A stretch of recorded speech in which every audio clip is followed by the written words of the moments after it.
This is a Dude Studios production. And hey, I'm the dude. Welcome everybody to Hey Bartender Podcast.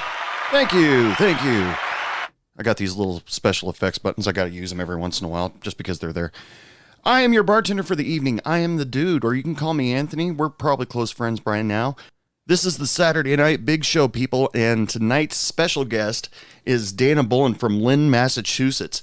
He and I get to talk a lot about his bartending. We really go off track quite a few times about music and other stuff like that, but it flows so well with the show, and it was so comfortable to talk about. I left most of it in. I hope you guys enjoy it. We talk about bartending experiences, management experiences, and then he tells me about how he was the road manager for a band called Piebald. So we're going to be listening to a song from them a little bit later on in the show. But until then, ladies and gentlemen, Laura Hope and the Arctones, will you please help me get started? Hey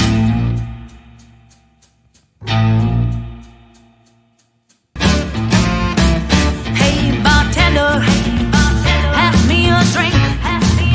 The reason that I'm here is I need time to think. All the ways of the world have really got Perfect. Is that what you had in mind? Hey, I was flexible for anything. So, Yeah, right on, man. well, anyway, Dana, welcome to Hey Bartender Podcast. This just the show that I encourage everybody when I get on servers, bartenders, anybody that's worked in the service industry, really, come on my show. It's kind of like you've been a bartender before. I listened to one of your podcasts, and there was a period of time where you were a bartender.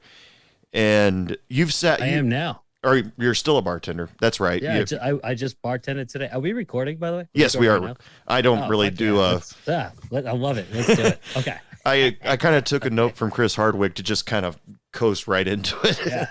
Yeah. Chris Hardwick's the man. All right, go on.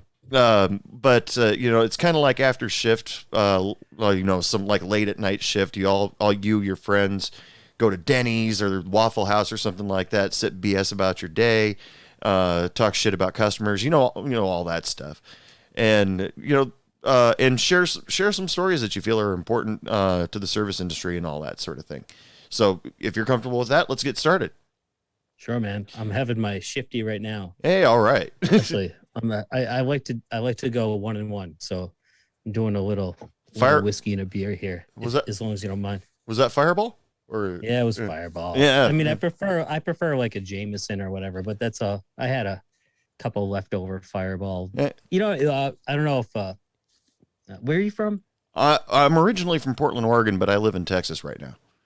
You're in Texas. Okay. Yeah. Well, around here, I'm probably there as well. You can get like a 10 pack of Fireball nips. We call them nips here in Boston. Whatever. The little, the little shots for like, whatever, they're $1 a piece. You get like a sleeve. I don't know, whatever. Yeah, I had a couple in my freezer. I know what you're talking about. I didn't have time to go to the store, but anyway. Fireball's cool. First time I ever heard about Fireball was from a girl who said it's very dangerous. She can't. She always intends not to drink it, but then her friend breaks a bottle out, and then trouble ensues. So. That sounds like her problem. Yeah, that's her. I mean? Yeah, like that. Maybe she just can't control herself. For me, I don't know. This stuff has like way too much sugar for me. Yeah. You know what I mean? Yeah, like I could drink, like 5 shots of Jameson and be fine the next day. But if I have like a couple of these, I get like a super. I think it's the sugar. Well, it's a cinnamon flavored schnapps, or not schnapps, cinnamon flavored whiskey. So, you've got the effects of whiskey and plus the sugars and all that stuff. So it's like a Dr. McGillicuddy's. You know what I mean? If you drink too many, it's the same. I think it's the same exact thing, just different flavor. Sure. But anyway. Sure, I but digress. People must like it out there. See, me personally, I got to stay away from the hard liquors, and I don't do the soft liquors that well. So because I'm a lightweight. It's not. Wait. What's a soft liquor? You mean like a cordial? Like a beer, or beer or wine. So do you drink it all or? Not really. It's an very occasional thing. It's not because I think it's bad for you. It's not because any other reason other than I'm bad at it.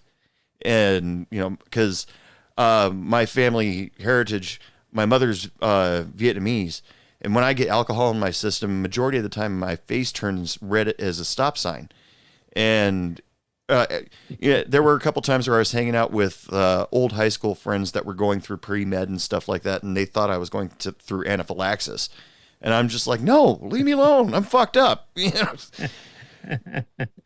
But Well, yeah. I can relate on the red face. My mom's a ginger, straight up redhead, so I definitely have her skin in I can relate to that, but I'm a little too good at it, to be honest. Well, she's a ginger, so do you have Irish heritage in your lineage? Irish, Scottish, United Kingdom. Yeah. Well, it's an island essentially. Sure. Yeah, so, man. So well, thanks again for having me. This is cool, brother. Yeah, it's great to finally have you on the show. I like that. I like that Who poster behind you. Oh yeah, rad. One of my favorite bands of all time. I'm a big Who fan. The Beatles. Me too. Yeah, Beatles is the best. Yeah, there's nobody better. Yeah, number one. Not even close. I've seen the Who. Well, half the Who, right? It was Daltrey and Townsend, and then they had Ringo's son behind them on the kit. I don't even know who was playing bass, but this was maybe 2009. I saw him in Boston, and I've seen Sir Paul McCartney 3 times at Fenway Park. So I saw the Who in 2008. Well, just Roger and Peter, or Pete. Wait, I think it might have been the same tour. Yeah. Zach Starkey was on the drums, and Pino Palomino was playing bass. And but just sidetrack for my listeners here. Sorry. I thought no, this is awesome because I love talking about music as much as I love talking about bartending. The great part of that show, I mean, they'd play their song, stage raps, to play their song, stage rap, and when they played My Generation towards the end of the show, and My Generation, everybody knows who knows the Who, has that bass solo in it, and the final section of that bass solo, Pino screwed up, and he just played 3 or 4 notes and then just stopped, and then the rest of the band kept playing, and Roger was laughing at him. he looked a little embarrassed, but it's things like that happen in a concert that makes it fun, makes it unique, that it's your experience, Hell yeah, dude. I've seen Ringo Starr at his all-star band before, so I've seen half the Beatles, kind of, you know what I mean? He had like Edgar Winter, and I don't know, he just gets these insane musicians. But the Ringo Starr all-star band, yeah. You listen, I'm gonna tell you right now, Anthony, you got to keep me on track.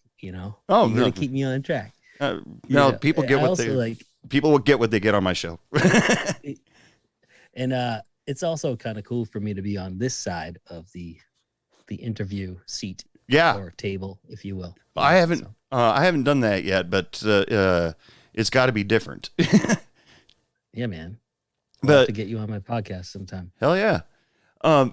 By the way, I'm digging the Bud Light guitar.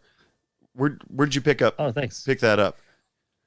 Yeah. So honestly, I don't even play guitar. I play drums, like shitty drums at best. But my uncle is a really good guitarist, and he wanted at some bar or something, and he's got like 8 guitars already. So he was just like, "Hey, I don't even want this thing.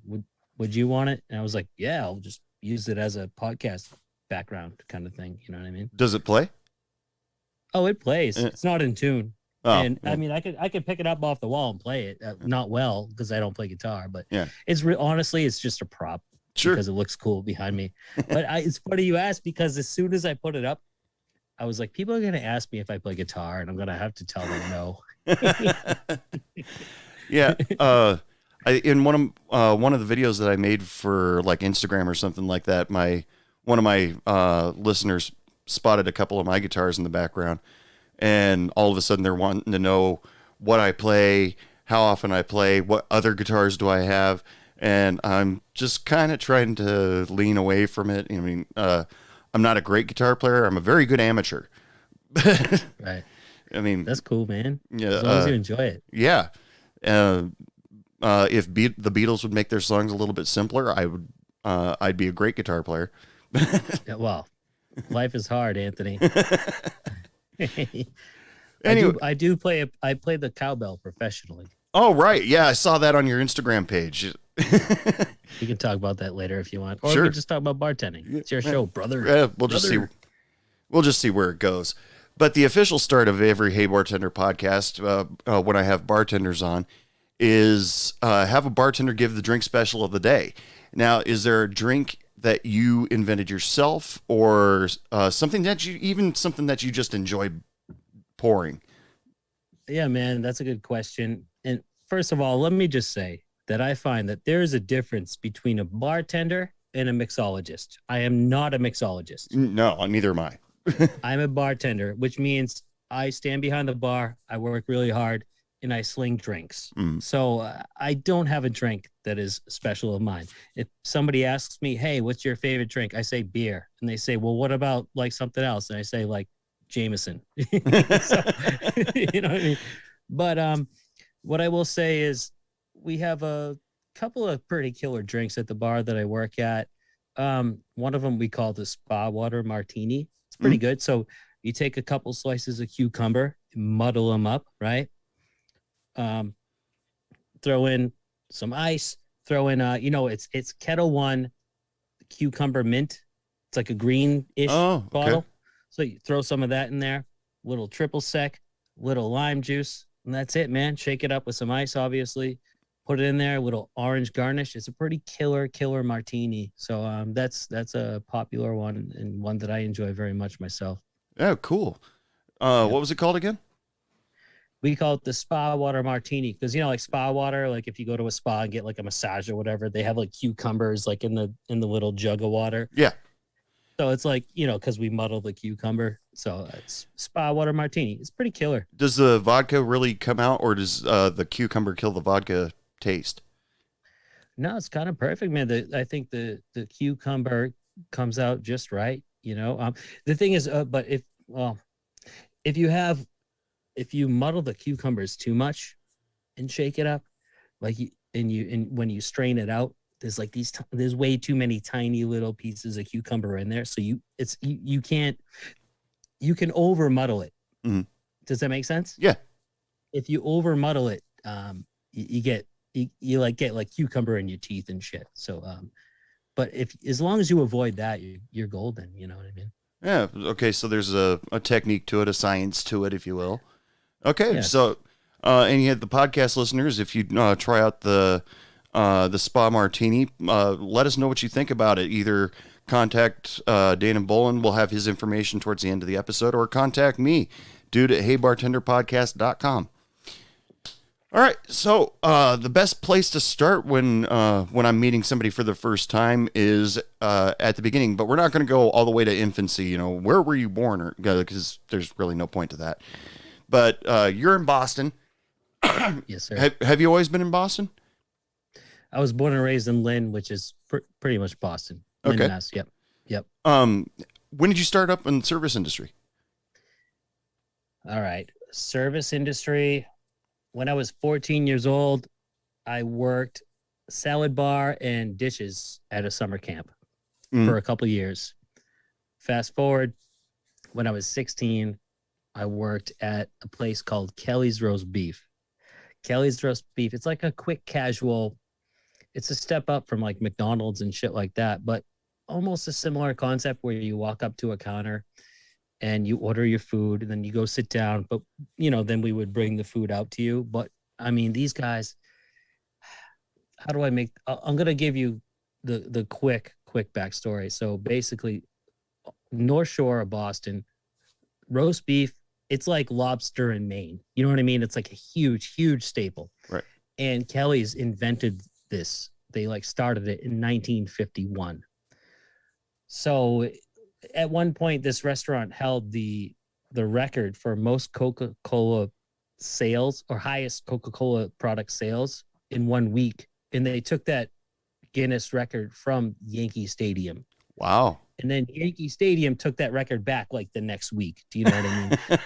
but just to talk about the volume is the example that I'm trying to present here. Busy, just fucking, you know what I mean? In the weeds all day, busy. roast beef, fried clams, shit like that. Mm. And so I did that for like 8 years, right out of high school, pretty much. Yeah, And, I'm already drooling with that roast beef story because I'm a big fan of roast beef. So, oh yeah, man, it's killer. If you got to come to North Shore, north of Boston, to really, really get the full experience for that. And I don't know, dude. From there, like I became a manager, and eventually, while I was doing that, I was like, I don't want to work at Kelly's Roast Beef forever. So I went to bartending school. Me and another buddy of mine. Now I understand people are probably already rolling their eyes. Bartending school, I get it, but it's not necessary. It's a fucking joke, like, right? I get it. yeah. Like, that being said, I didn't know. I was like 19 years old, dude. I didn't know. Well, know. And when people ask me now, they're like, "Oh, do I have to go to bartending school?" I'm like, "No, you don't." But it can't hurt. No, right? Absolutely. I went to bartending school also, back in 1998, I think, somewhere around there. And they taught you like 100 drinks. The odds of you remembering 10 after you left, are pretty good. Any more than that, good luck to you. I forgot every single one of them. I didn't remember anything. But the reason that I signed up was because they advertise job placement. Bingo. Right. That's the same reason I did it. Yeah.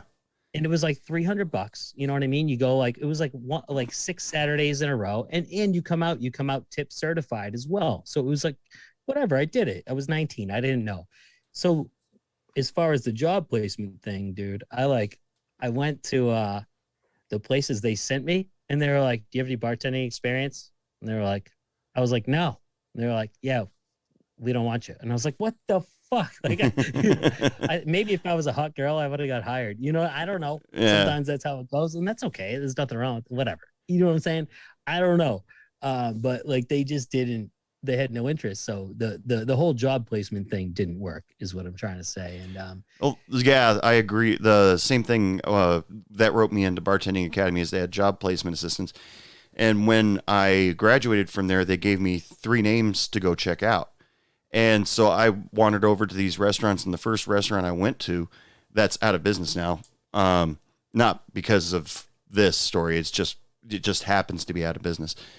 Right. I walked up to their manager. I sat and I had a talk with them, and all of a sudden, I thought I was doing well on the interview, and all of a sudden he said, "You know what? I think we're looking for somebody with more experience." And I said, "Then why the hell did you call the Bartending Academy?"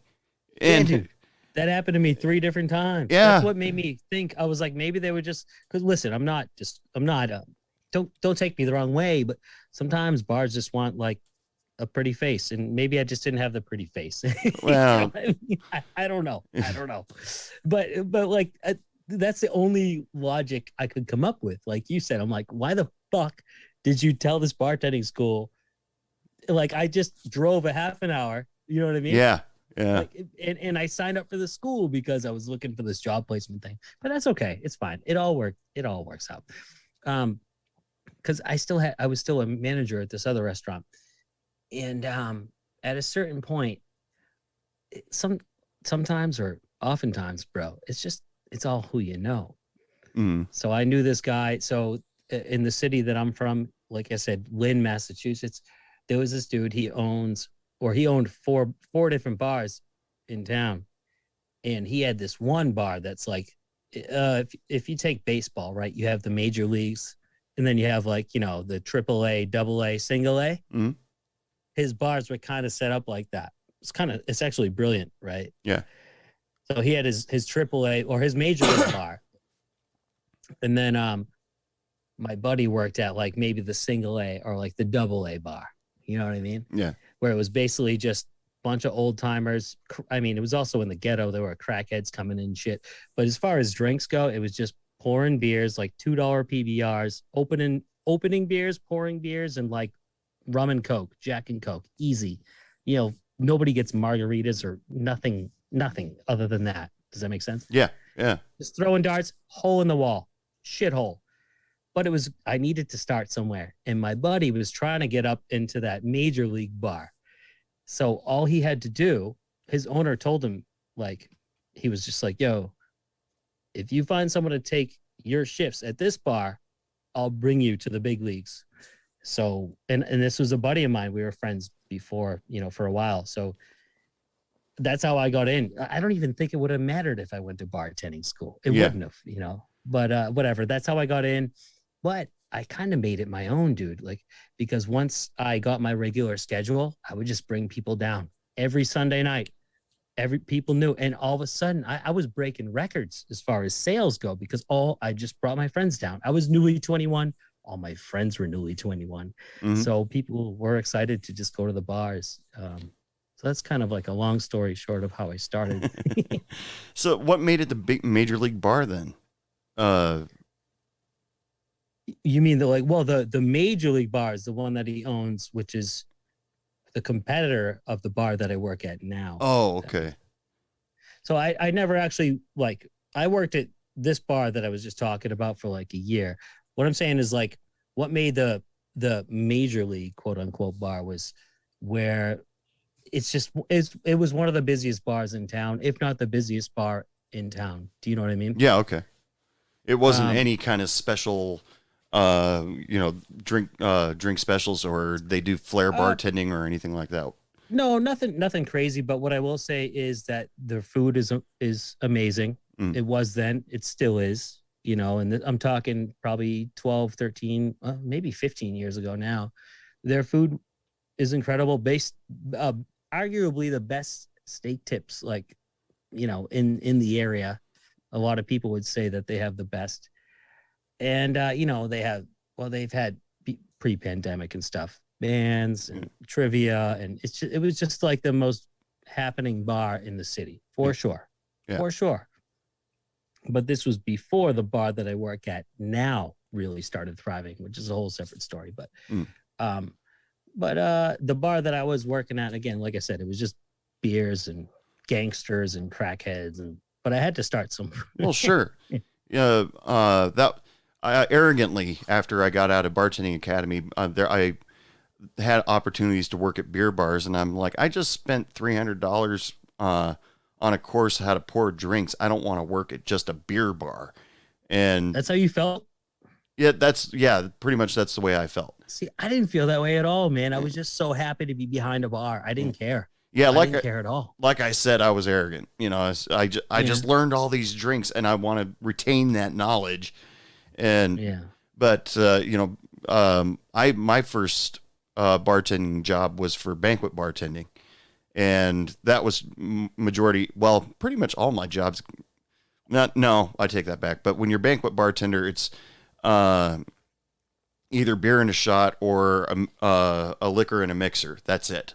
Or a lot of wine. Yeah.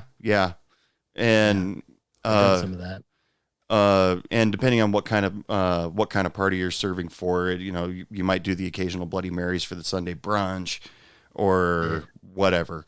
But I was very arrogant about it. And dude, one time you just reminded me of a story. Please go ahead. One time I forgot about this completely. So holy shit.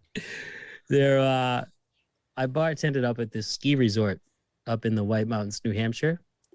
And this hotel, the hotel that's at the ski resort, in the summer and in the fall, they have like functions like weddings and shit like that, right? It's okay to swear on this, right? I think I've sworn a lot. Yeah. Don't worry about it. Sorry. I've got it on iTunes that it's an 18 and over. So, all right. So there was this party, and they were just like, "Hey, Dana, we want you to bartend this function. It's a party," and I thought it was a wedding, and I was like, "Oh, who's getting married or whatever?" And they were like, "Oh no, it's actually this guy owns a banana company," and I was like, "What?" They're like, "He owns like a big company that owns or produces and distributes bananas, like Chiquita, but not. It wasn't Chiquita. I don't know what it was. But It was a big one. It was a big one, dude." And I had just purchased for Halloween the year before like a banana suit, dude. Swear to God on my life, man. So I was just like, I looked at like the function manager. I was like, "Yo, I got a banana suit. She was like, yeah. Like she could see where I was going. I was like, should I like wear that? And it was 2 nights in a row. She's like, I was like, should I like wear this? She was like, you have to. You have to. Yeah. I was like, you're right. You're right. So for 2 nights in a row, I bartended this function and I just wore a banana suit. And they did both nights in a row, whoever came up, they each night handed me a couple $100 bills on top of like the regular tips and gratuity and all that. And they were like, they invited me to party with them. They were like, but you gotta wear the banana. I kind of felt like a whore. Like, you can come upstairs and hang out with us, but keep the banana suit on. I was like, all right, whatever. I hung out, I had some drinks with them, and it was like the most fun, whatever, $500-600 I ever made. You know what I mean? It was great. I've known one guy that got a banana suit for Halloween one time. And I think he just looked forward to making a Snapchat video of him going peanut butter jelly time, peanut butter. Classic. Well, it's funny. When I originally got it, my best friend, he got a gorilla suit, and Lynn, Massachusetts, is right next to Salem, Massachusetts.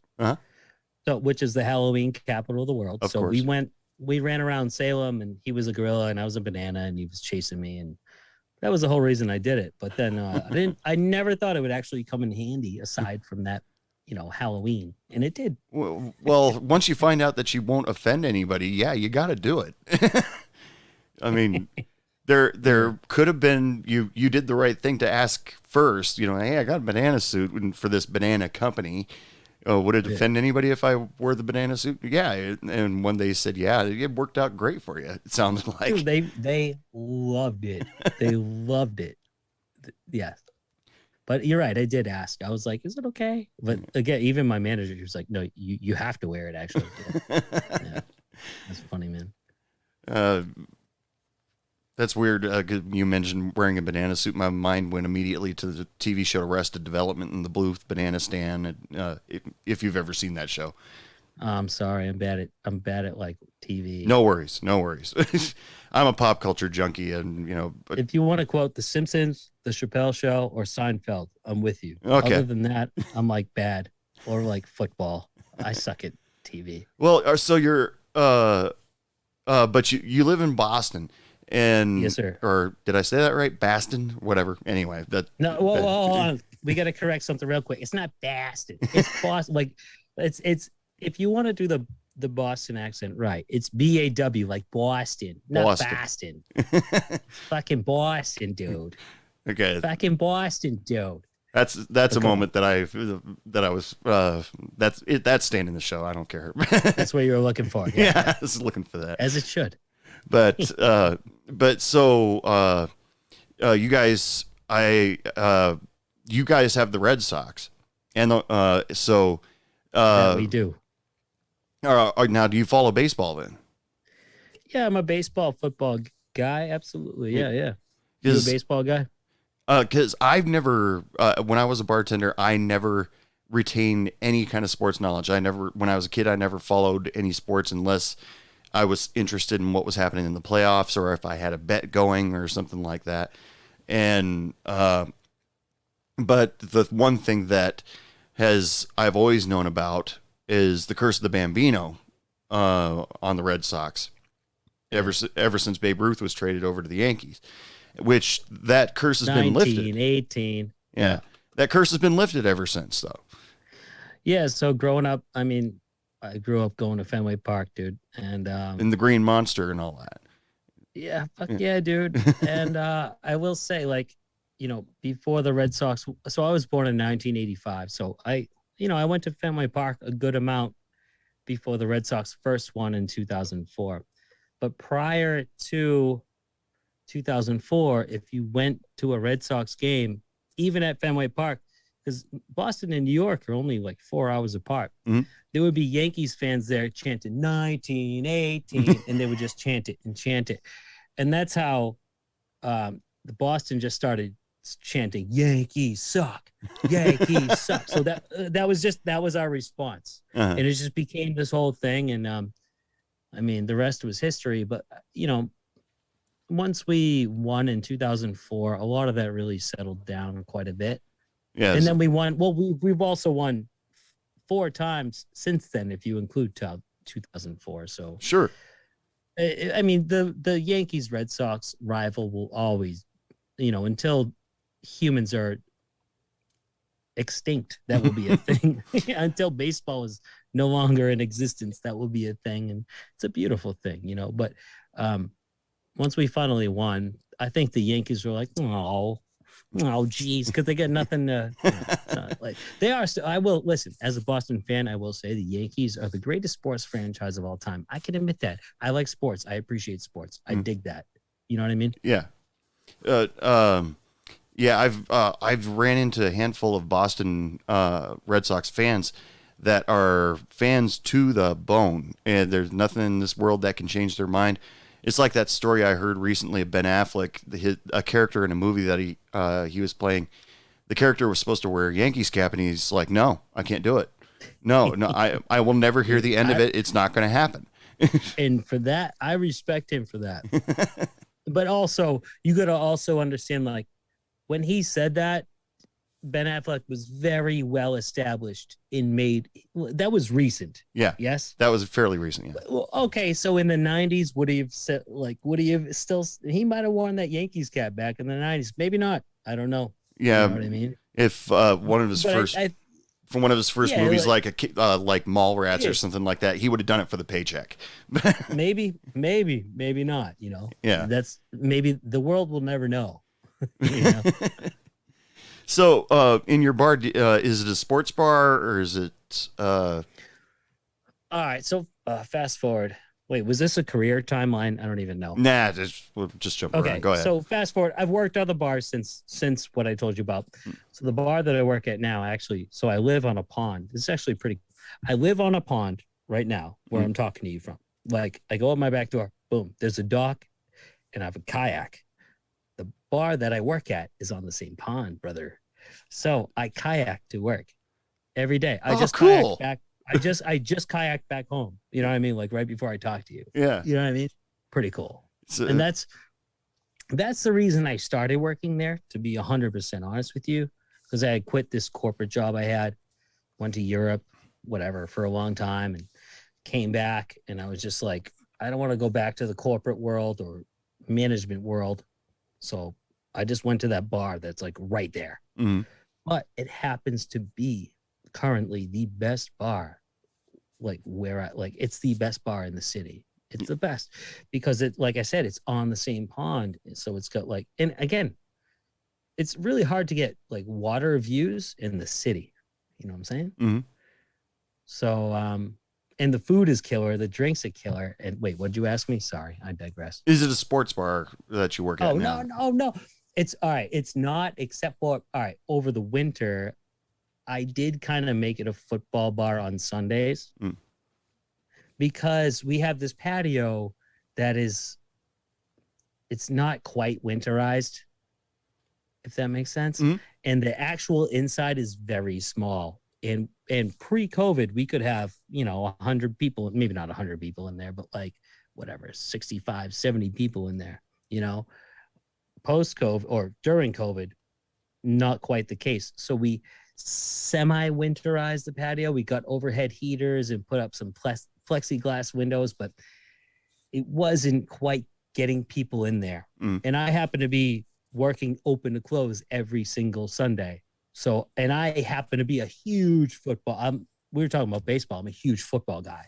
So I just put on every single TV, and I made it happen for football. And I just really brought people down there for football. So no, it's not a sports bar, but I kind of made it a sports bar on Sundays over the winter out of necessity and because I wanted to watch the games too. Well, yeah. Well, like I told you before, I'm not a sports guy at all. I don't know shit about Shino. In fact, who's your football team? Bro, I'll give you one guess. Like I said, I'm behind the times. I'll give you one guess. Boston. Come on. Patriots. Ding ding ding. Okay. Ding. Okay. I just saved saved face here. Good job. That being said, you're right. That being said, I knew the Patriots weren't going to win this year. And long story short, Tom Brady, he played for the Patriots. Sure. I assume you know that. Yeah. He went to the Tampa Bay Buccaneers this year. And yeah, I was rooting for him. A lot of Boston fans were like, oh, boo, whatever. But like, whatever. I was rooting for him. And that brought a lot of people in because he won the Super Bowl again, if you didn't know. Yeah. I have friends that are Patriots fans, and I know, well, my boss at my day job is a big Buccaneers fan. Because like if you catch him playing Madden football, he's playing as the Buccaneers on easy so he can win the Super Bowl, but with a flawless record, But love it. Yeah, I know a little bit, but when people try to start conversations on sports with me, I'm damn near clueless. I mean, the last big sports game that I watched that I actually remember was when that guy caught that fly ball at the playoffs during the Cubs game. That back in, what was it, 2006 or 2007? They were playing. Cubs were playing the Marlins, and there was a guy. There was a fly ball went into deep left field, and then was that when a fan caught it? Yeah, bingo, that one. Oh. I watched that game during my bar shift, and I watched the Cubs game go to complete shit after that. Oh, that poor bastard, dude. There's a whole fucking documentary about it. Yes, I've heard. I think ESPN. I watched a whole documentary about this. Yeah, that poor bastard. They had to ask to what you're saying is like.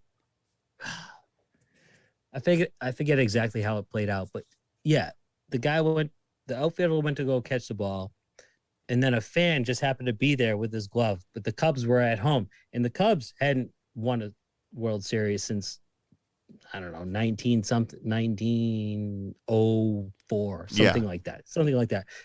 And the fan caught it, and it changed the whole course of the game. Yeah. And I'm surprised the guy didn't get murdered. He might be dead right now. I don't know. Well, the governor of Florida, bastard. the governor of Florida offered him asylum. He was getting death threats. I heard he lost his job. And there's all sorts of rumors surrounding that. Yeah, that was bad. But being Chicago and me, having stereotypes from movies and stuff like that, all of a sudden he meets up with Jimmy the Fish. We're gonna go sleep with the fishies tonight. Whatever. Yeah, dude. But sorry Chicago for making fun of you like that. But no, well they've won since then, so yeah, it's fine. It's fine now, but at that time, I don't know. I felt bad for the kid. He was just, I don't know. He just put his hand out. I mean, it's one of those opportunities that you don't always get, and when you see that opportunity coming, you got to go for it. I mean, that poor bastard. Just to be able to catch a ball from a major league game, come on, how could he resist? That dude, there's no way he's not traumatized for life. Oh yeah, from that situation. I felt really, really bad for him. Oh yeah, so did I. He was just an innocent dude, just like he just put his glove out. Like it was just like, yeah, that was bad. That was brutal. So when you're at the bar, your go-to conversation is probably sports. I wouldn't say that. If people want to talk to you, but so what would you say is the go-to that people to get to know you? To be honest, I guess I don't really have a go-to conversation. I'm a social butterfly for sure. I mean, that's the whole reason I have my podcast, the 2 Week Notice podcast. Yeah. But to be honest, man, I could talk about anything, or I can just listen to people talk about anything. Go-to conversation. That's an interesting question. I guess if anything, what I love the most is music, dude. Music, and I talk about music a lot, and I talk about skiing and snowboarding a lot because we live in a winter land, and I have a condo that's just a couple hours away where I have a ski condo. So I talk about skiing, snowboarding a lot. But yeah, probably music more than anything. Yeah, because Yeah, go ahead. Well, I was the same way basically. Like I said, at the end of the shift, I'd get together with my friends, which were usually other bartenders from around the same city that we worked in. We'd all meet at Denny's and swap stories and stuff like that. But one of my better friends, when I worked at a different bar from where she worked, they would ask about me and go, that bartender that works over there at the other bar, he's pretty quiet, isn't he? And she's like, talk about the Beatles, he won't shut up. And it's like, oh, well, I've been trying to talk to him about baseball because I see him wearing a Yankees cap when he comes into his shift. And truthfully, the only reason why I wear a Yankees cap because I'm a big Billy Joel fan. And he had that live concert video in Yankee Stadium back in the 80s. So I've seen Billy Joel a couple of times. I saw him at Shea Stadium. It was called The Last Play at Shea. You got to go to that? I did. Man. Were you there the night Paul McCartney showed up? No, and I'm so mad about it because originally it was only one night. Yeah. One night. And I bought tickets as soon as it went on sale. Mm. Oh, don't remind me, dude. So I went there as soon. I bought tickets as soon as it went on sale. Yeah, that was 2008. Me and my girlfriend at the time, we went up to Niagara Falls for a few days, and then we shot down to Shea Stadium. It was John Cougar Mellencamp showed up, and I can't even. I have the worst memory. Was it like Steve Tyler and Roger Daltrey? When they added the second night, it was Paul McCartney, Steven Tyler, and Roger Daltrey. Oh, and I was God. like, what the fuck?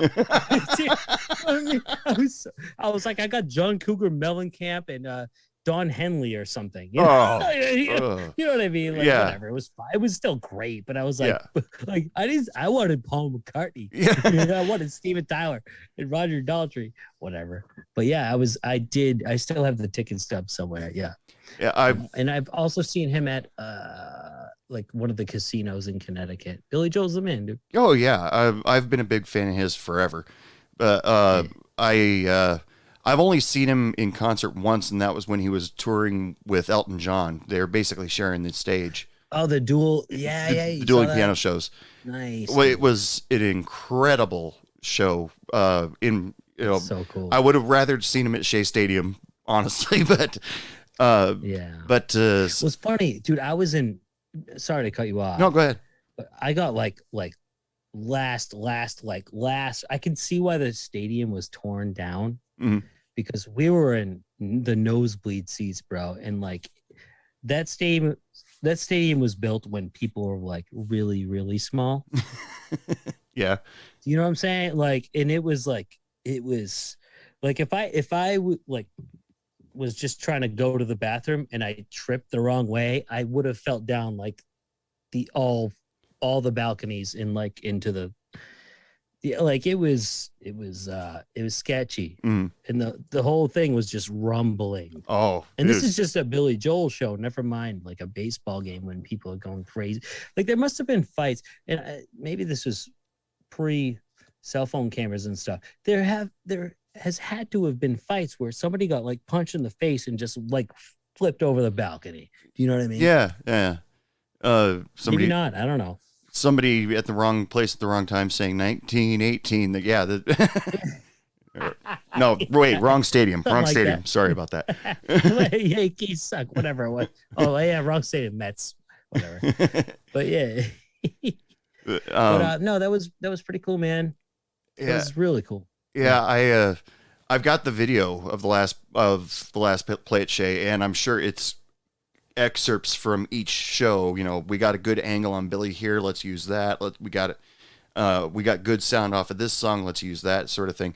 But they only showed Paul McCartney showing up, and I found on YouTube that there, of Roger Daltrey doing My Generation, and I'm still mad about this, dude. I'm still so mad about this.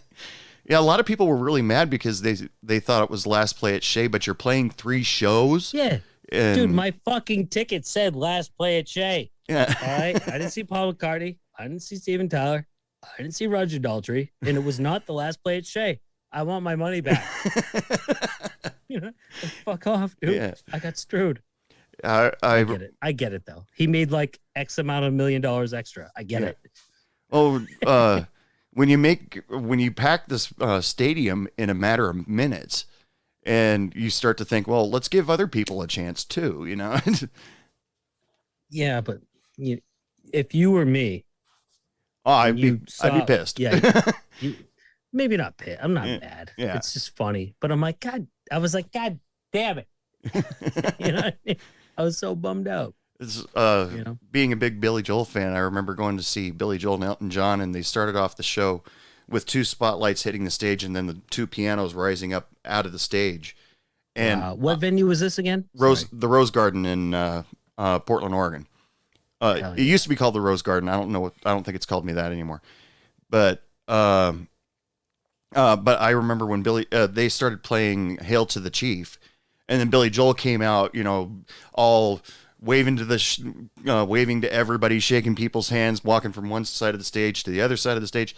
And I looked like a guy that was, trying to sit down, but was sitting on something sharp every time he tried. I was so excited. But Elton John, I guess, previous to the show, like the week before, he tore his ACL or something like that playing tennis. So when they started playing Hail Britannia, for him to enter the stage, he just came off stage right and straight to the piano, sat down. That's it. Right.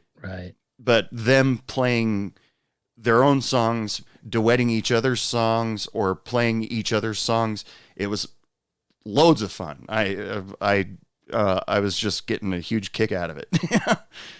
That's so rad. See, I've seen Elton John as well, but just him. Yeah. So, but I remember those concerts happening, and for one reason or another, I never was able to make them, and I always wanted to. That's so cool. You got to see them together because that's just so rad. It's so legendary, man. That's what it's all about, man. There's nothing better than music, man. So technically, you and I saw the same Who concert, or the same Who tour, because I saw him in October of 2008. The thing is, I thought it was Ringo Starr's son on the drums. Yes, Richard Starkey, Zach Starkey. Richard Starkey is Ringo's real name, and Zach Starkey is his son. He plays for the Who. Okay. Yeah. And all right, wait, you said October 2008, and that. All right, then that had to be I got the ticket stub somewhere. Yeah, I've got it somewhere here too. Yeah, I started to dig, but I don't have it within reaching distance. But yes, that was one of those things where I worked for a newspaper at the time, and I pulled a paper off the press and saw that the Who was playing the following week. I got on eBay, bought some floor tickets, and I went over to my dad and I said, "You want to go see the Who?" And he's like, well, why don't you ask one of your friends if they want to go first? Because he thought, you won't have as much fun if you take me. And I was like, this is so funny. I don't want to take you. I don't want to take a friend. I want to take you. And eventually, oh my God.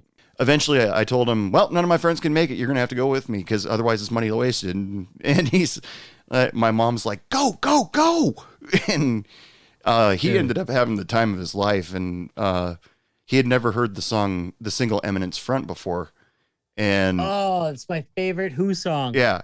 He'd never heard that song before. And I'm cracking a beer. Yeah. We'll call that the ASMR portion of our show. There we go. But Eminence Front, that's my favorite Who song. Yeah. I got stupefied by the lava lamps that they had on the LCD screens behind the Who. So I didn't know really what was going on, and I wasn't stoned or anything. That's what they were there for, brother. But as soon as the song ended, my dad went, "Wow!" And what I missed? What happened? Yeah, man. Wow. No, but what's so funny about you saying that is because I brought my parents to see the Who on that same tour. Yeah. And my parents hate concerts. They hate crowds. They hate all of that bullshit. But the one thing that I don't even know where I get my love for music from because I'm obsessed with classic rock. I mean, me too. Like my mom loves the Beatles. My dad loves the Stones. They both love the Who. They both love Led Zeppelin. You know what I'm saying? Okay. Yeah. Now, so when I bought these tickets for the Who. It was me and my girlfriend at the time, and I bought 2 more tickets for my parents, and I brought them, and they were like, "Ah, geez, like I don't want to go." My dad's like, he's like, I saw Bob Dylan once in Seattle back in 1980, and it was terrible, and I never wanted to go to a concert since then. And I'm like, what the fuck does that even mean? Like, I'm trying to do a nice thing here. I bought tickets. Just fucking come. Just come. I bought the tickets, please. You know what I mean? It was fucking ridiculous. I had to drag them there. So they come. They left before the encore, but I got them to go.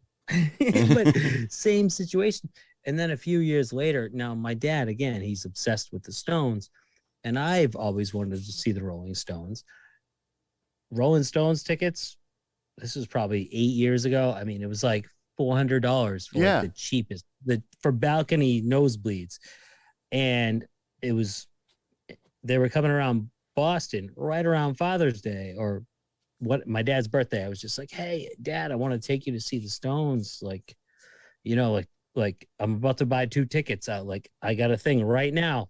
Do you want to go?" He was just like, "No." He just didn't want to. I'm like, "All right, you saved me $800, but he just literally didn't want to go." Yeah. I was kind of sad, but I was kind of like relieved.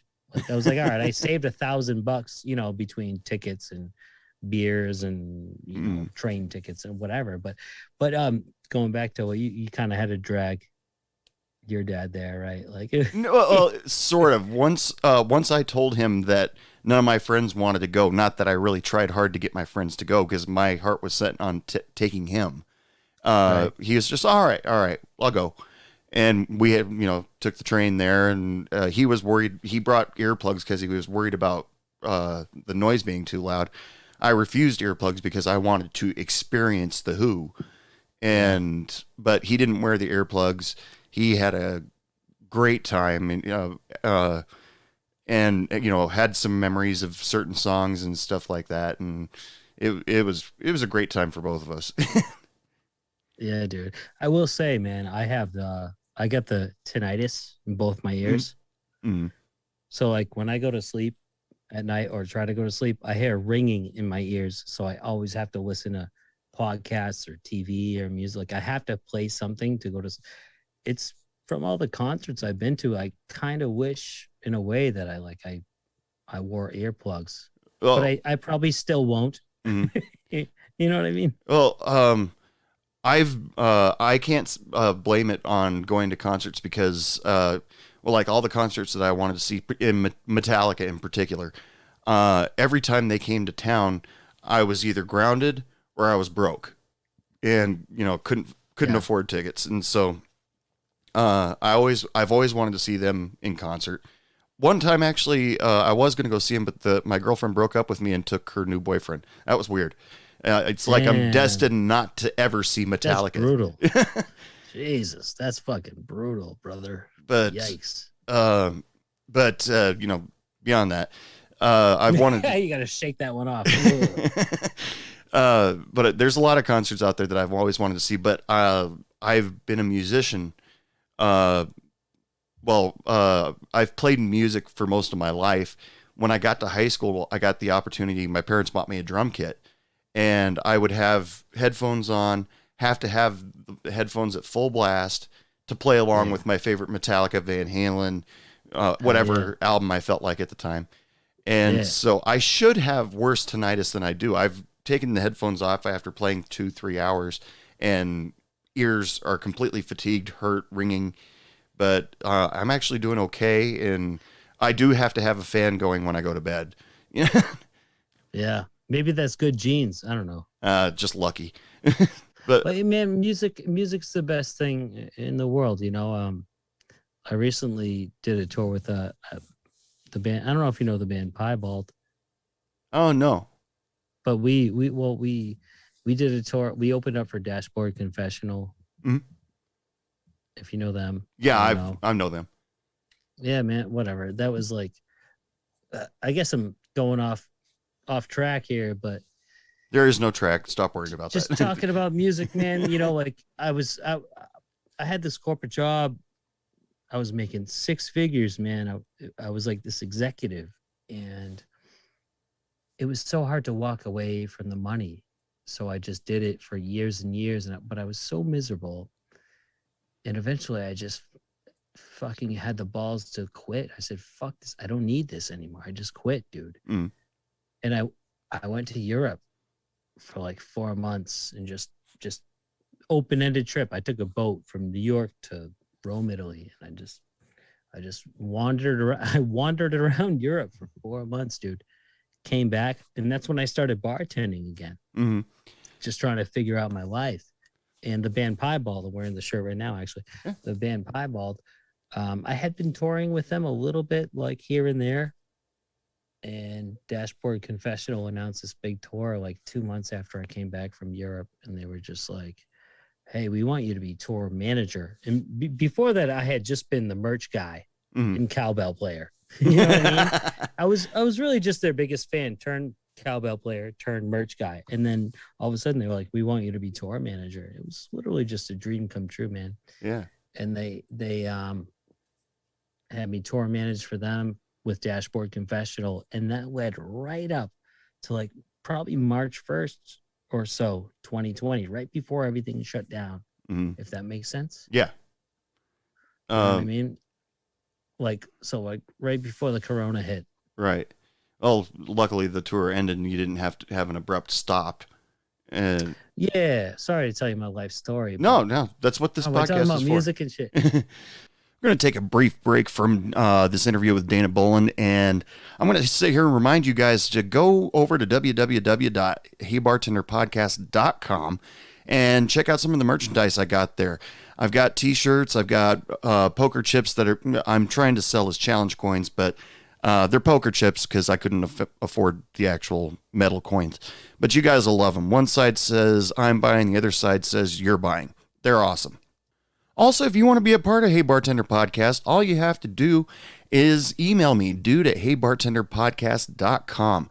I'd be happy to read a story from you on the air. I'd be happy just to receive some kind of input from you guys. It would be just really cool. And remember to follow me on Facebook or Instagram. Both of those handles are Hey Bartender Podcast. You can even check up on when the new podcast is about to air, or you can just see what kind of goofy meme I come up with that day. It's a crapshoot. Remember to share, like, follow, and leave me a rating on iTunes. Just go over to Hey Bartender Podcast, leave me a 5-star rating. That would be totally cool. And remember to leave a comment and let me know what you think of the show. That would be just really awesome for me. Funny thing, since when Dana and I were talking, he was talking about the band Piebald. And I just all of a sudden decided to ask him, hey, I've never heard of them. Maybe some of my listeners haven't heard of them either. You mind if I use one of their songs?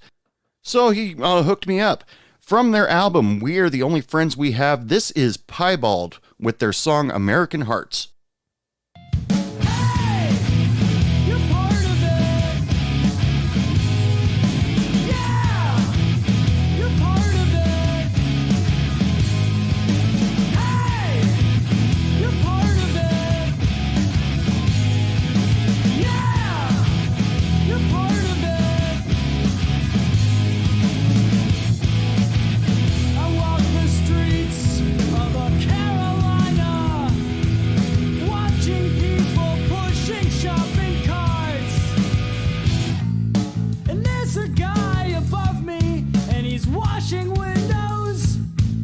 $10 a pop, and he says to me, hey, you're part of it.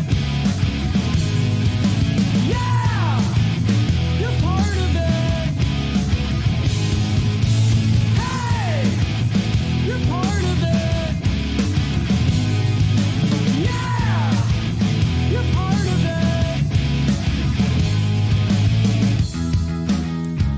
And I say, sir, have you heard that this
off of their album We Are the Only Friends We Have. That was Piebald with their single American Hearts.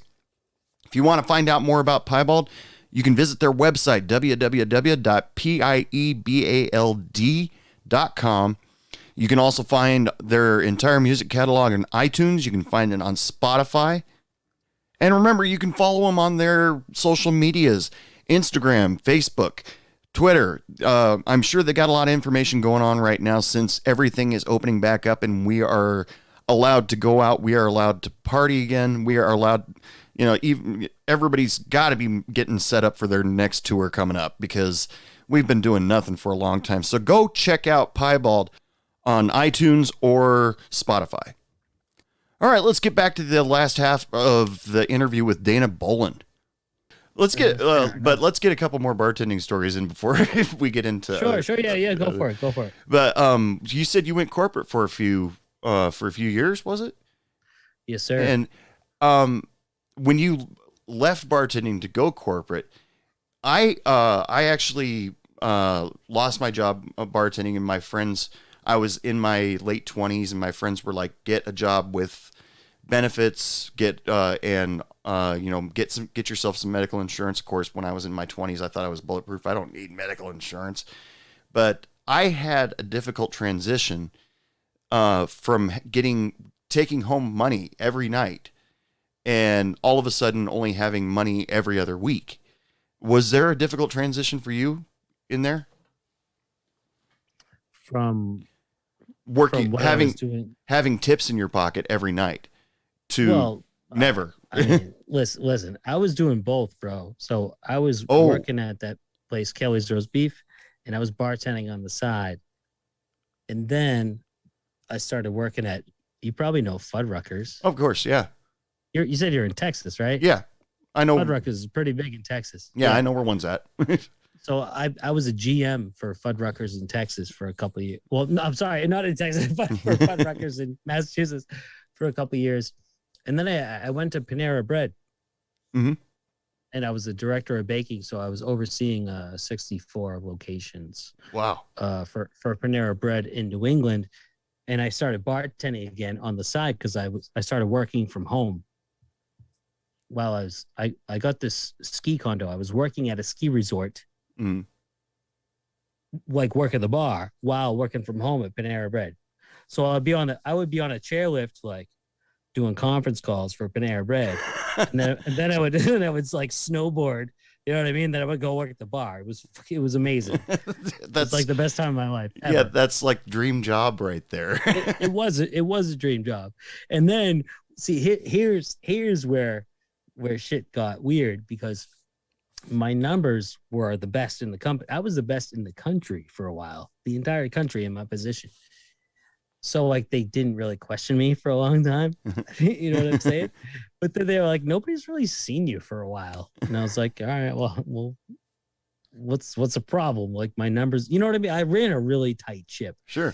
And then they were just like, well, you really need to like show up like more than just the minimum, if that makes like I showed up to all my meetings, dude. I was doing my fucking job. Right. And then they were just like, we need to see you more. And I was like, you know what, if that's the case, I really don't want to do this anymore. I'll just bartend, because I was bartending at the ski resort at the same time. I was making a shitload of money. Yeah, if you like count, I had the 6-figure salary and I was bartending like 4 days a week. It was fucking ridiculous. Oh, the bartending shift can take care of all your bills. You can leave the 6-figure alone for a little while and develop yourself a really nice nest egg. Something like that. That's kind of that's pretty much what happened. And since you snowboarded technically to work, the whole now I kayak to work. The whole overdoing it, overworking yourself probably didn't hit you really that hard. To be honest, so listen, I'm laughing about it and like bragging about it, but it was a lot. Actually, it was too much because I got burnt the fuck out. Like I wasn't doing nothing, man. I was busting my fucking ass, and I was still driving, 3 hours in snowstorms this way and that way. Like I wasn't doing nothing. but like they just didn't like the fact that I figured out the job so good that I like figured out how to work from home when I had to. And actually, it got to the point where my boss's boss, he liked my numbers so much that he promoted me and transferred me back to Boston. But I negotiated a $12,000 bonus, and I put that down as a down payment on a condo in Salem, Massachusetts. And then I lived in that condo. So like I'm not stupid. Like I'm kind of stupid, but like I don't know. That was probably the smartest financial move I've ever made in my life. Yeah, I got seriously burned out because I was working for the Oregon newspaper at the time, and bartending 2 or 3 shifts a week, just for the extra cash, because I had the opportunity to do it. Then all of a sudden, one year, I'm like, I sit back and I think to myself, I haven't had a day off in 2 years. I mean, all because there's this one girl says, "Hey, I really want to go out with you. When's your next day off?" And I sit back and think about it, and it's in the middle of August, and I'm like, November. And I was like, okay, I may be overdoing it just a little bit. How old are you now? 44. So how old were you at that time? See, that was I think I was like 30. No, I was like 27 at that time. Okay. Cause all right, so I'm 35 now, but like, you know, the stuff I was telling you before, man, I was working a stupid amount, including both jobs. Now, like, you know, if like a lady wants to hang out, I'm like, I kind of just want to sleep. Like, I get it. I totally get it, man. Yeah. Yeah. I mean, the girl that was asking me out, she was a cute girl. I really wanted to hang out with her, but she was asking, when's your next day off? And I'm like, November. And I got plans for that day. You know? Yeah. It's like your birthday. Yeah. But yeah, there was you know, like you just said, a lot of bartenders, servers work 2 jobs, either to make ends meet or just for the extra cash. But every once in a while, we all forget, you know, we got to take some time for ourselves and take a rest every now and then. Like Ferris Bueller said, life moves pretty fast. You got to stop and look around every once in a while before you miss it. You'll miss out. Yeah, that's right. That's right. Totally, man. Well, great movie. Oh yeah, I'll make movie.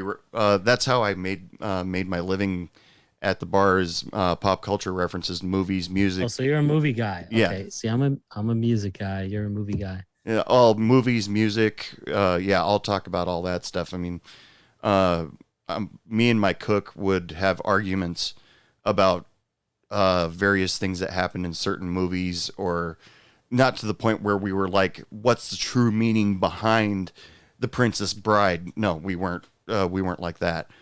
But he and I had long arguments a lot about bands, because he didn't believe that the Beatles were the best band of all time.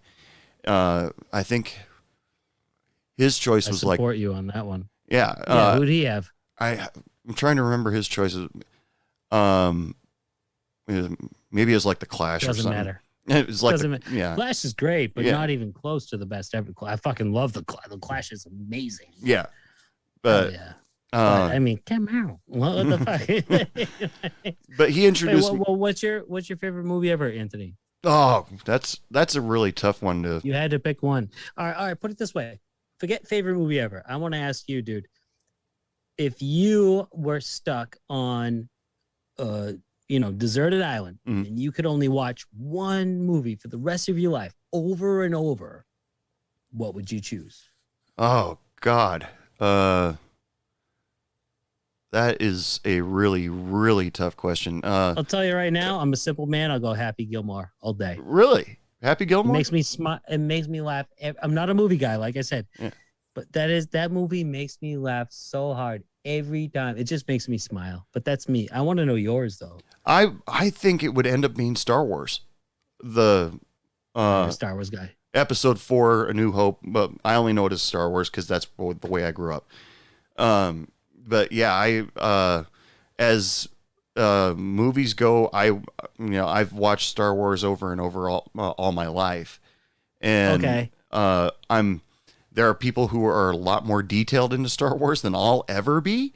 But Right. It's a whole world. yeah, but I enjoy the movies, and a New Hope or Episode 4 or whatever they're calling it. That was my first introduction into the Star Wars universe, and it was a science fiction movie that didn't scare the living crap out of me, because you had the aliens coming down, destroying the Earth, and since this took place a war long time ago, galaxy far, far away, it didn't scare me at all. It was more interesting. So, All right, TV series, I would go Breaking Bad. This may be blasphemy to everybody that's listening to this podcast, but I've actually never watched Breaking Bad. Dude, oh my goodness. I've That is heard blasphemy. Yeah, I've heard. Come out, you have to. I've heard so many good things about it. I just never have. But Oh my god, dude, what are you waiting for? right now, my favorite TV show is probably House. Please watch Breaking Bad. Okay, yeah. Please. You're missing out, man. It's the best thing you'll ever see. Yeah, I mean, there's a handful of TV shows, and I'm not going to name them because I don't want to get a bunch of emails for it. I don't even listen. I don't watch stuff at all. Yeah. But one thing I will say is that you have to watch Breaking Bad. You have to. I mean, you're not gonna. I can tell by your face, you're not gonna do it. Well, you're not the first person to tell me to watch it, and I have it's on the list. Well, put it at the top of that list, brother. Because like my sister's like, you got to watch The Sopranos, you got to watch Game of Thrones, you got to watch. Breaking Bad's number one. You have to. I watch a lot of series, and I go back to like Star Trek. I've watched all the iterations of Star Trek. House, for some reason, I really got into the whole medical procedural thing. That was a big show. Doctor Who, I binge watch that every once in a while. Did you ever see the Benedict Cumberbatch version of Sherlock? I've never seen any version of Sherlock. Oh, the Benedict Cumberbatch I don't watch stuff. Yeah, I watched Breaking Bad though. Yeah, Happy Gilmore. That's about it. The Benedict Cumberbatch version of Sherlock brings Sherlock into the modern times, but it's tasteful because Sherlock originally takes place in Victorian England, but it's tasteful the way they brought it in. And Benedict Cumberbatch and Martin Freeman make the greatest Holmes and Watson ever. And but I'll binge watch that every now and then. Okay, yeah, let me get a piece of paper here. And Breaking Bad. You don't have to write it down. Just Breaking Bad. You don't even have to write it down. Let me ask you, Anthony, what's your I want to hear like a bartending story from you. Like what? Names? Like one that you haven't told on this podcast before. Do you have any? I've done 180 some odd episodes, so that's fair. I'm trying to flip the script here. Well, sure, yeah. Let's have some fun with it.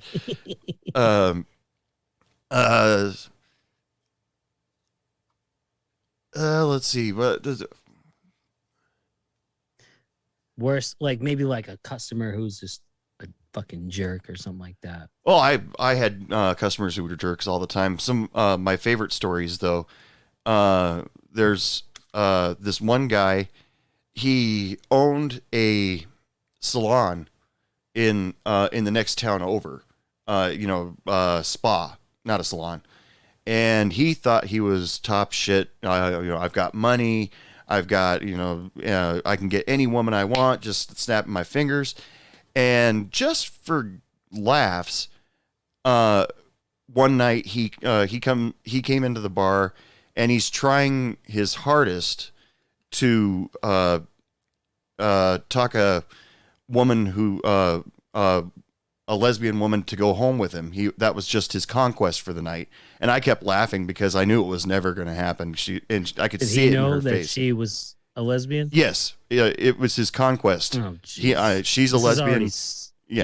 I already hate this guy. It's a disgusting story, I But- already hate this guy so much. Yeah. And but I mentioned a little bit about this with Ashley but I was talking with another bartender who her bar closed before mine, so she would come over to my bar and visit me before going home. And at one point I was joking around holding up the water gun as if I was going to shoot it at people, and she's like, "Do it. Go ahead. Just shoot it." And so I stuck my thumb into it or in front of it to get some good pressure going, and shot it into the bar, and a little bit sprinkled onto this guy's white starch shirt. And Nice. he comes over to me just spitting nails, mad as hell. I should sue you. I should give you the dry cleaning bill. And I went, "For what?" And he's, "You got my shirt wet." And I said, "Where?" Because the shirt had dried by then. And he's, Sue you. That's the stupidest thing I've ever heard. "Oh yeah." And he then he my tried God. the world famous line, "I know your manager." And Don't get me started. I know the owner. yeah, Oh yeah, so do I. yeah. Tell him I said hi. Yeah. Actually, what I said, my God. you know the owner, right? And he says, "Yes." And I said, "Then you know how much he hates name dropping." And that got him to shut up a little bit. But Oh my God. he eventually calmed down. But I had to 86 him eventually because he became too much of a problem because he decided to be a pain in the ass only to me whenever he came in, just because he felt like I deserved it. Maybe I did. 86, that guy. Yeah. Well, when he walked behind my bar and started poking at my chest, Whoa. game over. You walk behind your bar? yeah. I would not be able to keep my cool. No, I tell everybody I was trained when I was a bartender. Before I was a bartender, somebody walks behind your bar, you have the right to kill him. For you right now. Ooh. Yeah. If somebody walks behind your bar, I've heard it's lawful for you to kill them. I'm not saying that you should. Maybe in Texas. Definitely not in Massachusetts. Well, technically it's probably private get sued. property. Technically it's private property, but I'm not saying anybody should try that. Don't, please. But geez, dude. Oh man. The whole when someone's like, "Oh, I know the owner," I'm just like, that used to work on me. Now I'm just like, yeah, so do I. Yeah. Yeah. And he's right back there right now. Do you want me to get him? Or if he's not there, I'm like, "Oh, tell him I said hi when you see him. Go fuck yourself, you fucking asshole." You know what I mean? Like, fuck you, dude. Because I know that if there's one thing, listen, I'm not trying to brag. I'm not some stellar bartender, dude. I'm definitely not a mixologist, but I'm very, very, very good at my job. And what I do know is when I'm there, man, I give it my fucking all. I work so hard and I'm very fast, but I'm also thorough. I make every drink right. I don't put out a plate unless, you know what I mean? Like, cause I also have to food run. I have to bust the tables. I have to serve. I'm doing everything, man. Yeah. So I'm not perfect, but I give it my all.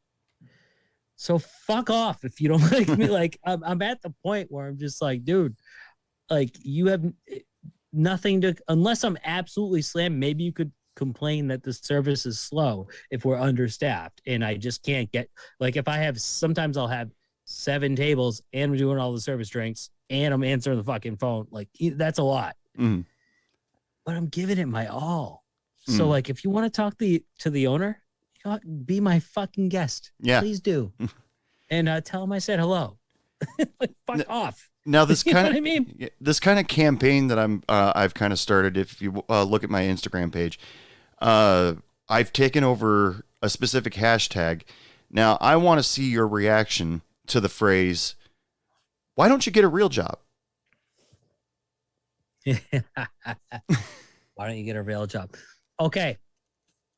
So I'm glad you said, so why don't you get a real job? So do you know how often I get the question from people cause I'll be talking to people who are at the bar and they'll be like, "So is this like all you do?" Like, or like, what else do you do? Yeah. Same thing. Like, cause I'm 35, dude. You know what I mean? Most of the other people that work there, they're like college kids or they're I'm one of the older people. I bring the age average up. I get it. Like I get it. I get it. I get it. I'm fucking old and I bartend. What the fuck? You know what I mean? Mm. But like, I mean, I could blame it on the pandemic. I could blame it on the fact that, I was traveling before and I want to travel again. I could blame it on the fact that I was touring with bands and I would continue to tour with bands after everything ends.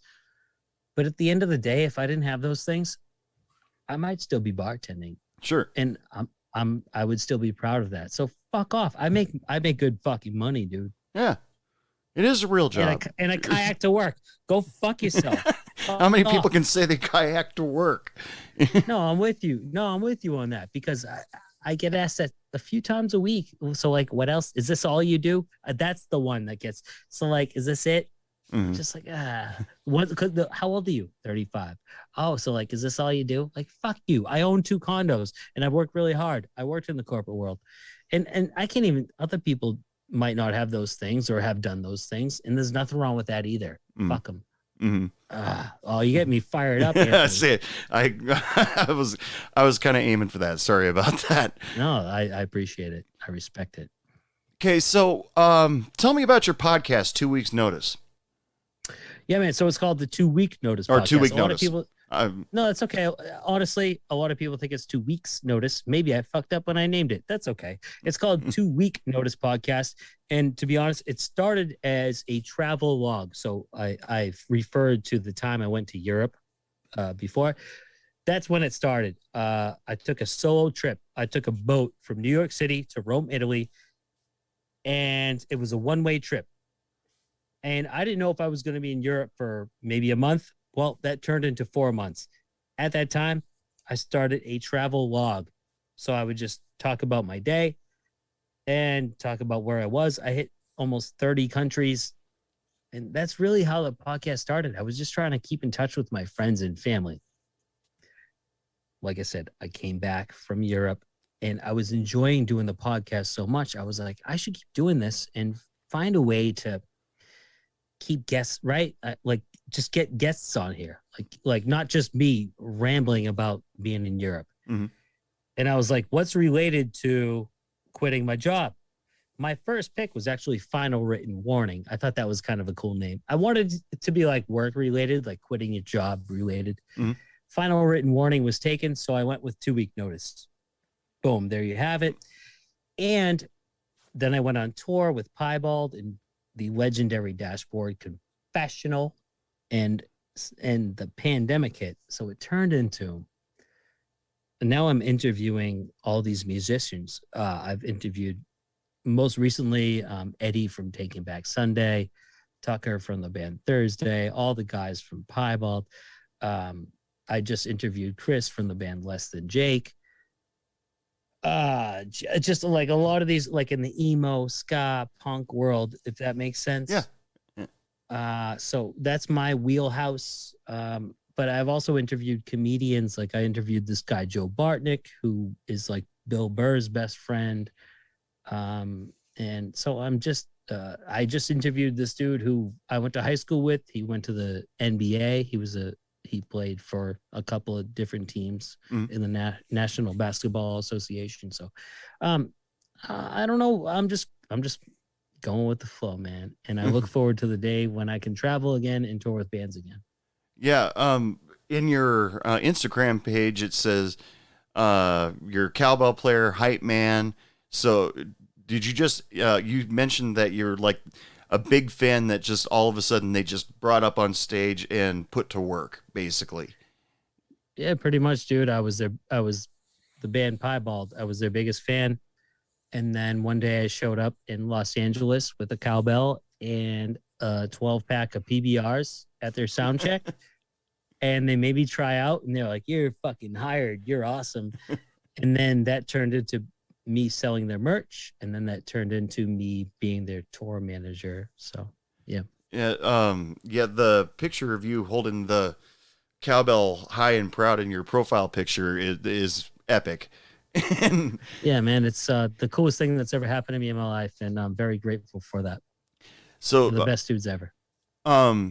So 2 week notice, you've been able to, do you stay around the emo and, well, ska bands like you were saying? Do you meet, how do you meet these people? Do you know them through channels, or have you That's met a them good question. personally? So some of them I've met, like, all right. So the band Piebald has been around since 1994. So I am very lucky and grateful for the fact that they happen to be from Andover, Massachusetts, which is just a few towns over from Lynn, where I'm from. And I've been a fan of them since, I mean, they started their band when I was in like fucking third grade. Do you know what I mean? But they were in high school and they're all best friends. They're still best friends and they just stayed a band. Mhm. But me being near and dear to their hometown, I've seen them so many times. So they got used to me just being at all their shows, if that makes sense. Yeah. And that has led to me, like, we've done some big festivals like Riot Fest in Chicago and Boston Calling, the Fest in Florida, and some other really, really cool. So a lot of these people I have met, like when I got Chris Caraba on my podcast, and that was because I had his phone number and like we were homies because we toured together. Mm-hmm. But some of these people are friends of Piebald, and I'll just hit them up. I'll just send them a message and be like, hey, I tour with Piebald. Is it like, I got this podcast? Is it cool if we talk on the podcast? Are you down? And oftentimes they say yes. Here's the way I see it, man. If they don't answer or they say no, that's okay. Yeah. I move on. Right. But it's kind of like cold calling back in the day. I got nothing to lose, man. Right. So I've been very lucky. A lot of them have said yes. The Piebald thing helps very much so because they're very well respected they're like kind of like a band's band. Mm. You know what I mean? And some people who don't know Piebald at all, and I'll just send a message and they respond, and I'm like, fuck yeah. So it's kind of been snowballing. Mm-hmm. You know what I mean? No, it's well, I lost the question. Anyway, we're coming up on towards the end of the show anyway. Why don't you tell everybody where they can find you, contact you, where they can download your podcast? Give them your information. Yeah, man. So the 2 week notice podcast you can find on pretty much any platform, most notably Spotify or Apple Podcasts.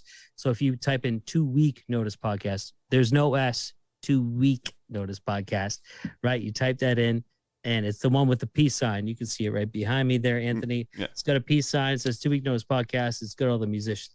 So you can find me there.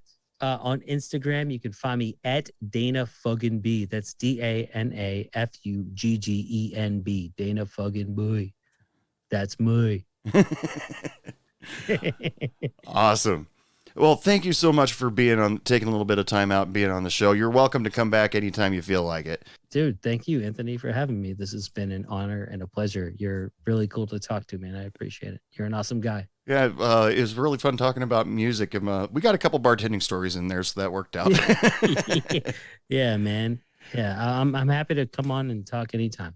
Thanks, buddy. All right, people, it is last call for alcohol. Come on up to the bar and get what you want because there are no waitresses out there.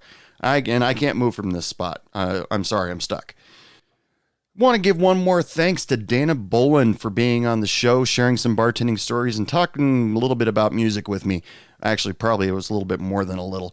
But remember to go check out his 2 week notice podcast. It's available on iTunes. It's also available on Spotify or wherever you listen to your podcasts. Probably a lot like Hey Bartender Podcast. We're available everywhere. I also want to thank Piebald for letting me use their song American Hearts. Remember, if you want to go check them out, they are available on iTunes. They are available on Spotify. They have their own website, www.piebald.com. Go check them out. Follow them on social media. They're a really good band. And you know what? I should actually talk to Dana because I don't remember hearing any cowbell in that song that we heard. So I guess he wasn't part of that recording. Remember, visit www.heybartenderpodcast.com to go check out some Hey Bartender podcast swag. I got t-shirts, I got challenge coins. Just go check it out. It's you might find something you like. You can also follow us on social media. I'm on Facebook and Instagram, both of them Hey Bartender Podcast. I'm also on TikTok, but you won't catch me do any of the dances. Well, there is one video of me pretending I'm lip syncing with Shania Twain, because if Shania Twain asks you to duet something with her, you do it. But you'll find out when the new podcasts come out, and every once in a while, I might do something a little goofy, but it's, probably few and far between. But you got something to look forward to if it does happen.